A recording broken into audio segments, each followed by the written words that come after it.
Qu'est-ce que vous foutez, bande de cons? Bah, on relance Marvel Comics. Oh putain! Et salut tout le monde, on se retrouve aujourd'hui pour une nouvelle vidéo, cette fois dédiée à une nouveauté, c'est Marvel World et son complément Doom World. Il y en a certains parmi vous qui nous ont posé des questions sur nos réseaux sociaux pour savoir un petit peu ce que c'était que ce nouveau finalement périodique, ce nouveau magazine.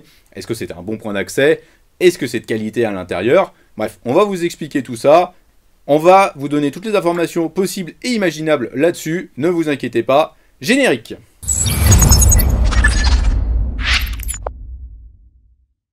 Si vous vous souvenez un petit peu de notre vidéo sur les collections Marvel chez Panini Comics, et si vous vous en souvenez pas, il y aura un petit lien à un endroit par-ci par-là.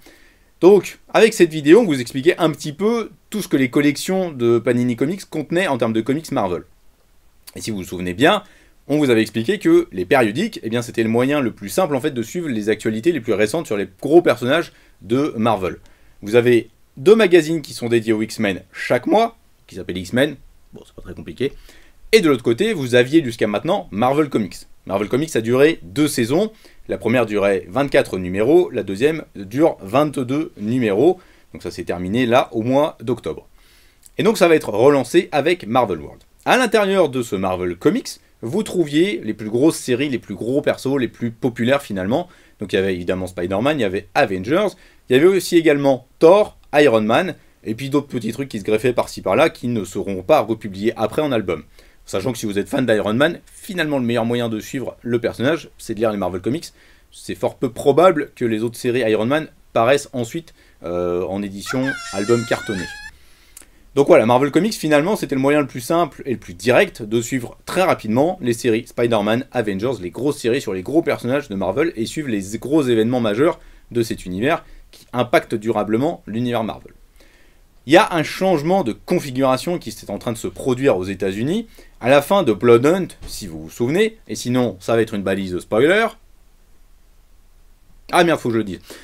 Donc Fatalis, à la fin de Blood Hunt, eh bien il pique le rôle de sorcier suprême à Doctor Strange et eh bien il est en train de mettre en place son règne sur l'univers Marvel, règne qui se concrétise dans le premier épisode de One World Under Doom, le règne de Fatalis.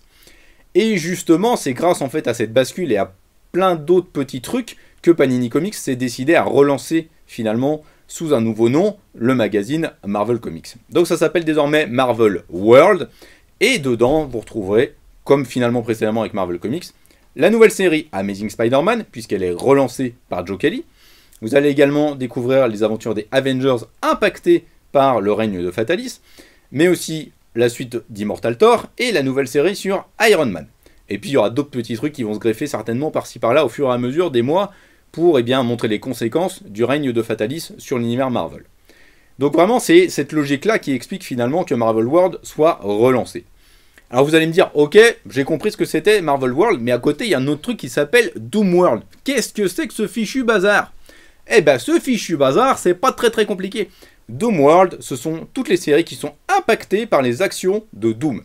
Ce qu'on appelle en anglais des tie-in, donc des épisodes périphériques reliés à l'event principal One World Under Doom.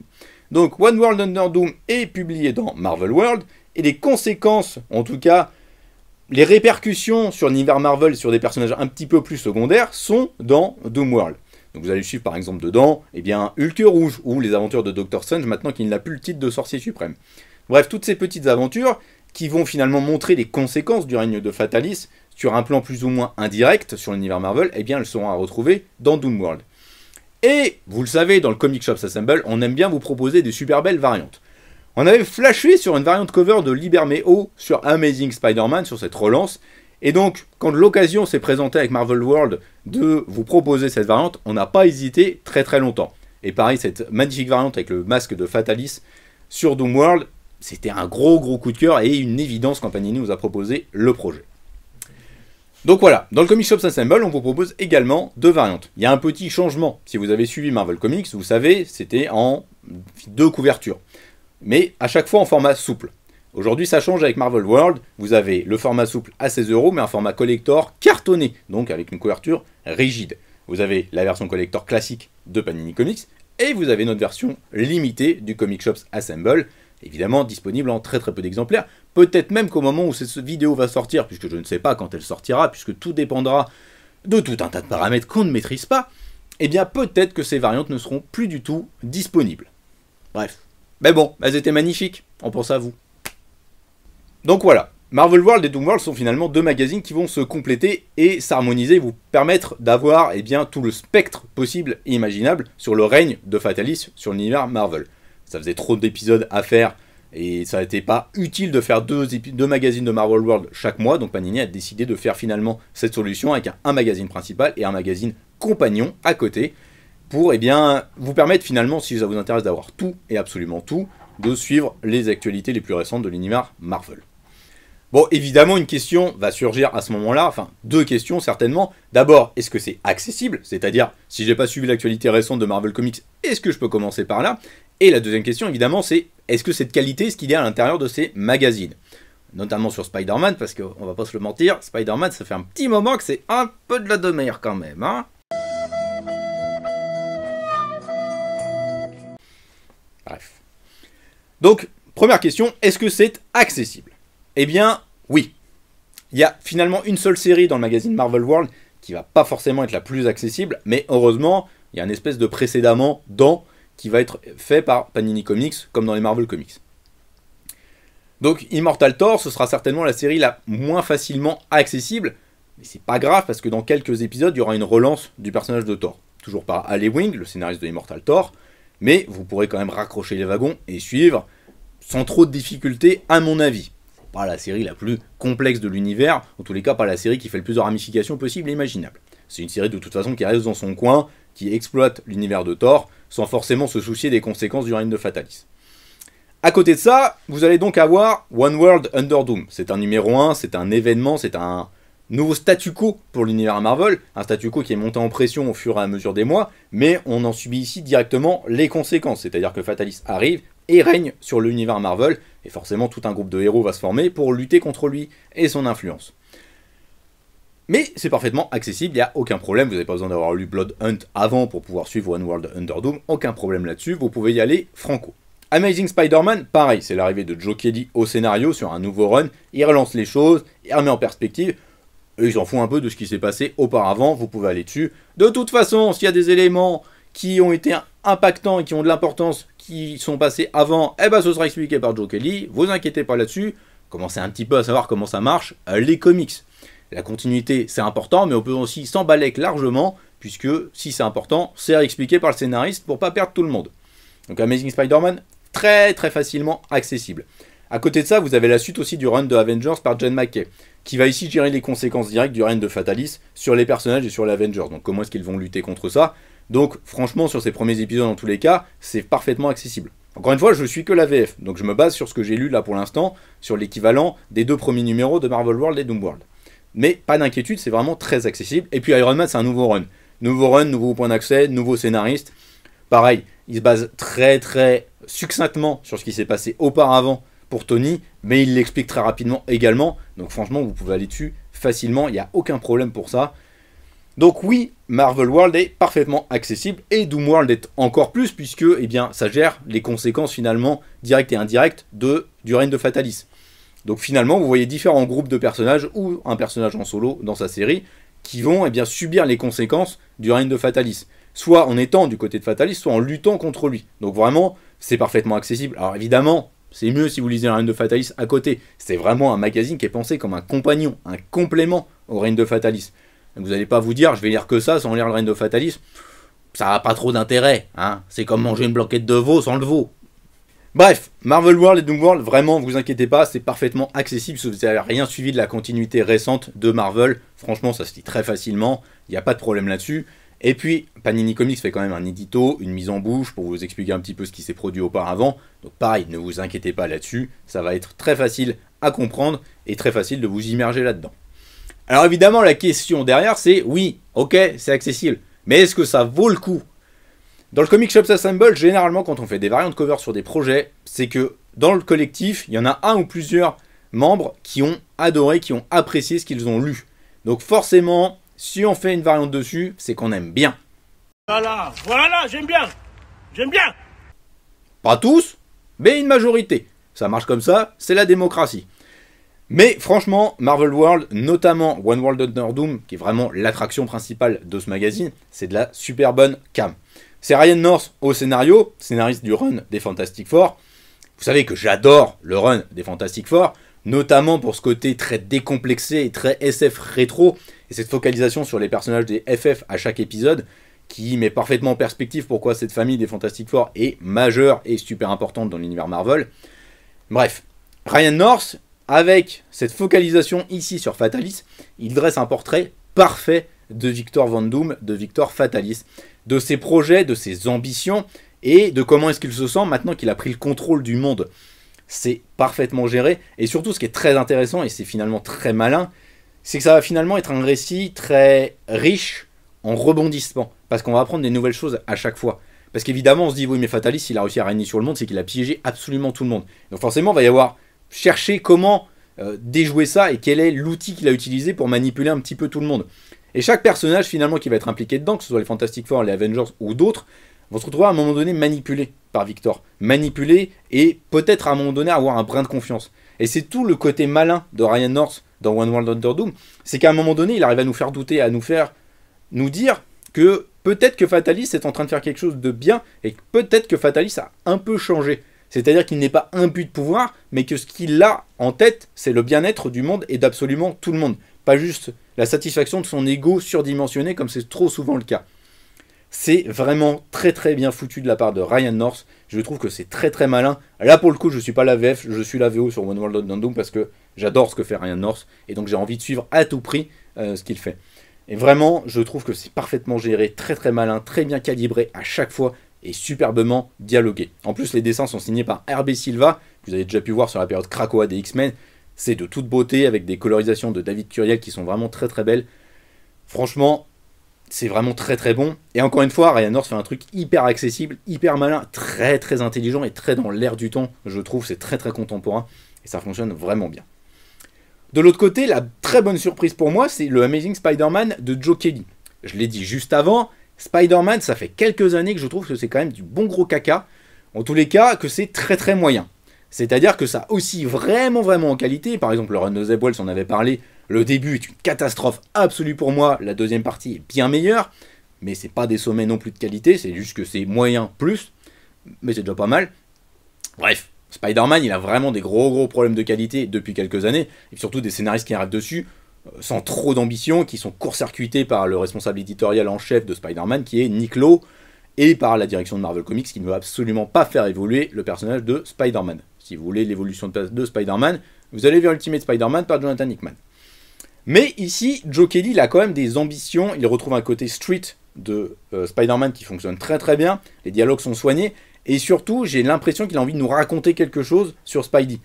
Et pour le coup, bah, ça m'intéresse quand même pas mal, parce que ça fait quelques années que personne n'a rien à dire sur Spider-Man ou sur Peter Parker. Et ça, franchement, ça me gonfle profondément. Et ici, Joe Kelly, il semble vraiment avoir des choses à raconter, pas des choses inédites, hein, pas des choses différentes de ce qu'on a pu voir différemment, mais au moins un propos, au moins un take sur Spider-Man, et ça m'intéresse très très grandement. Donc j'ai très très hâte de découvrir la suite, j'ai lu que les 2 premiers épisodes pour l'instant. En plus au dessin, c'est Pepe Larraz, ça déboîte, vraiment, mais ce mec, incroyable. Bon, rassurez-vous, il y aura Romita Junior après, hein, si vous avez envie de vomir, ou si vous kiffez Romita Junior, c'est vous qui voyez. Hein. Anto est en train de me regarder derrière, en train de faire un nom de la tête. Moi, j'aime plutôt pas mal Romita Junior sur Spider-Man, ça marche pas mal. Mais voilà, le run de Joe Kelly, vraiment, pour l'instant, en tout cas, ça commence bien. Et de ce que j'ai lu sur la VO après, ils semblent vraiment prendre des directions très intéressantes et pour le coup, inédites sur le personnage. Donc évidemment, on attendra voir l'exécution, mais pour le coup, je suis vraiment très très chauffé par ce que Joe Kelly fait. C'est vraiment très très intéressant. Et bah ouais, ça me branche et je suis vraiment à fond dedans. Alors de l'autre côté, vous avez John McKay qui continue sur un run sur l'Avengers. Un run qui est finalement aussi, qui est aussi pas mal en qualité, il faut quand même le dire. Vous avez une intrigue fil rouge avec Kang qui est un peu trop parasité par des événements à côté. Donc évidemment là, One World Under Doom, ça va un peu parasiter le truc. Dans ces épisodes-là, vous avez des membres qui profitent justement de l'ascension de Fatalis au pouvoir pour aller défoncer la tronche aux Avengers et les court-circuiter. Jed McKay, il a un peu trop tendance quand même à répéter les mêmes schémas narratifs. Si c'est pour vos premiers épisodes sur l'Avengers, ça va passer. il faut quand même pas qu'il abuse trop. Jed MacKay, c'est un scénariste très talentueux, sauf sur l'Avengers, où finalement, passé le premier arc, je trouve que il répète toujours le même schéma, avec des Avengers toujours en danger, en difficulté, qui vont se relever à un moment donné, grâce au pouvoir sacré de l'amitié. Ça fonctionne pas toujours très très bien. Bon là, l'avantage, c'est qu'il utilise que Captain America, Sam Wilson et Black Panther dans cet arc. Peut-être que du coup, ça va être un petit peu plus intéressant. Le problème que j'ai, c'est les dessins que je trouve vraiment pas ouf dans ces épisodes. Le dessinateur ou la dessinatrice, je ne sais plus, fait des visages vraiment beaucoup trop chum à tout le monde et ça me sort complètement du truc. C'est vraiment dommage. Jed MacKay, il a plein de bonnes idées, mais je trouve qu'au niveau de l'exécution, c'est un petit peu foireux quand même, faut bien le dire. Bon, en tous les cas, c'est jamais aussi percutant que ça pourrait l'être. Donc c'est un petit peu dommage là-dessus, mais bon, c'est parfaitement accessible. Et comme je le dis, si c'est vos premiers épisodes d'Avengers de MacKay, ça peut passer. J'espère qu'il relèvera un petit peu le niveau par la suite quand même, et qu'il va surtout aller à fond sur cette intrigue avec Kang, qui a quasiment pas bougé depuis le premier épisode, et on en est au numéro 25. C'est un peu dommage. De l'autre côté, vous avez le Thor de Al Ewing qui continue. Alors moi j'aime beaucoup le Thor de Al Ewing, je sais que ça fait beaucoup débat là-dessus, mais moi j'aime énormément ce qu'il raconte.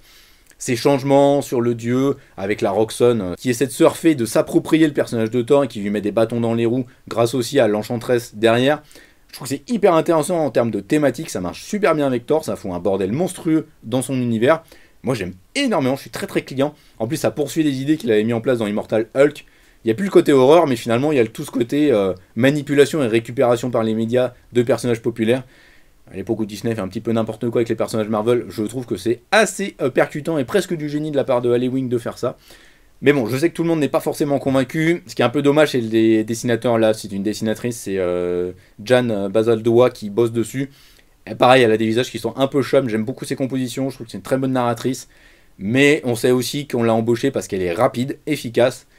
Et voilà, ça se sent un petit peu sur certains passages où c'est un petit peu bâclé à certains moments. Ça manque d'un petit truc et d'une vivacité. Et c'est certainement ce qui manque finalement à ce Immortal Thor. C'est un dessinateur qui frappe les esprits, comme ça pouvait être le cas sur Immortal Hulk par exemple. Et vous avez également, de l'autre côté, le nouveau run de Iron Man qui débute ici.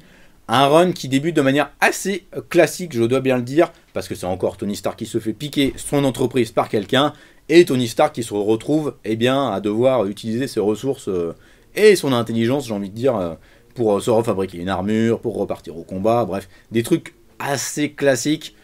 Mais ça marche bien, c'est assez intéressant dans ce que ça essaie de raconter en tout cas sur le personnage, avec un côté plus débrouillardiste finalement, qui le rapprocherait presque d'Absolute Batman sur certains aspects, c'est assez marrant.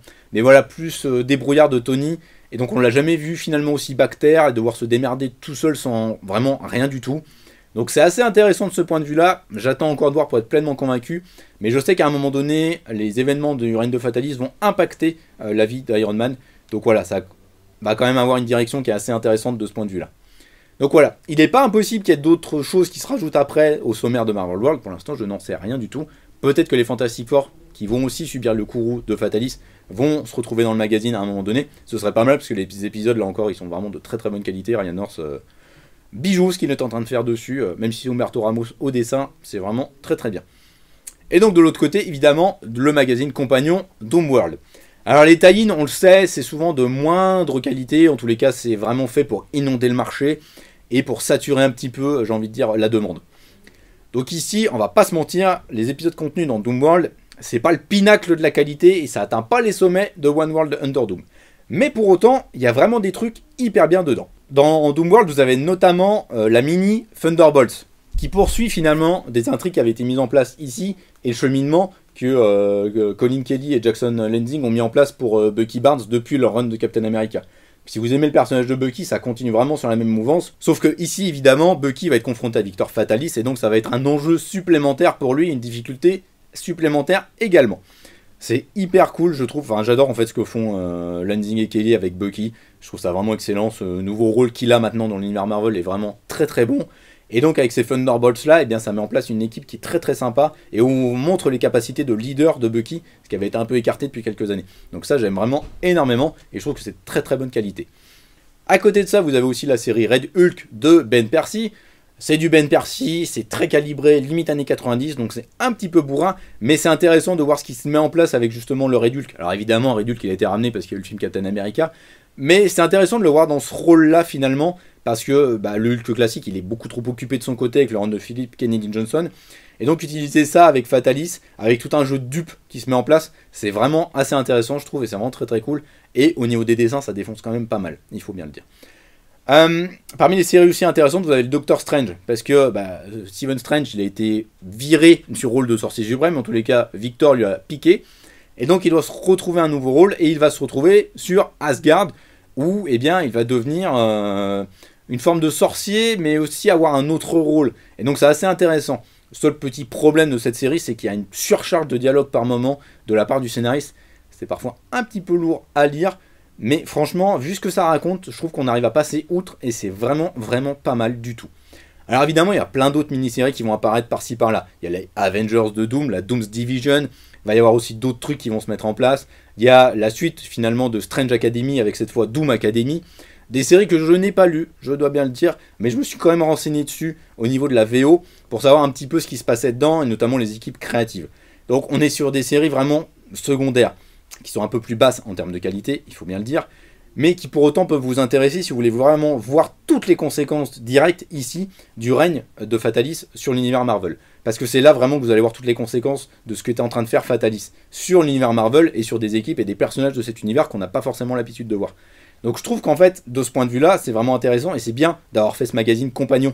Parce que ça peut toujours être frustrant de lire l'événement principal sans en avoir les conséquences. Et ici permettre aux lecteurs les plus assidus, les plus fans, d'avoir ce magazine périphérique à côté pour suivre vraiment toutes les conséquences directes et indirectes du règne de Fatalis, je trouve que c'est une très bonne idée de la part de Panini Comics. Et je les applaudis, on les applaudit pour ça dans l'équipe Excalibur. Je trouve que c'est vraiment bien. On n'a pas obligé du coup de suivre dans 2 magazines obligatoirement tout.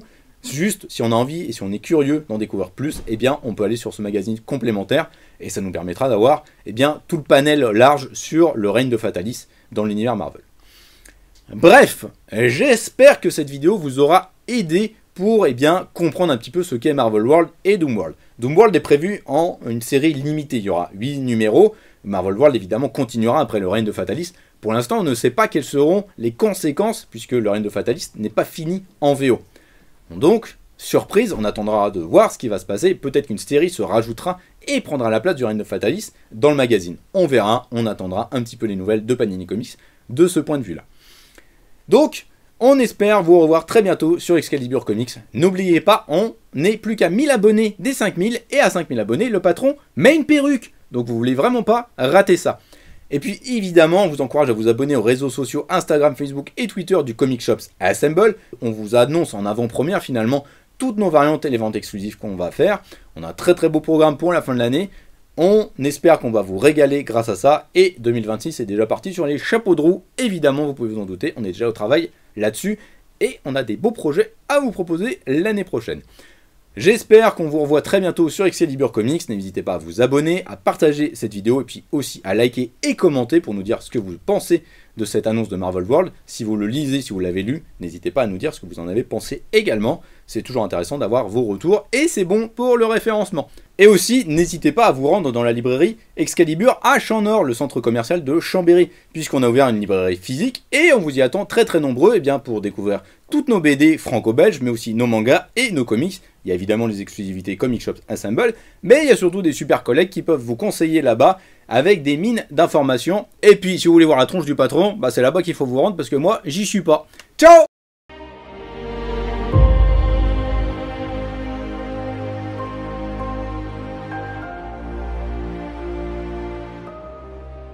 Ça me gratte!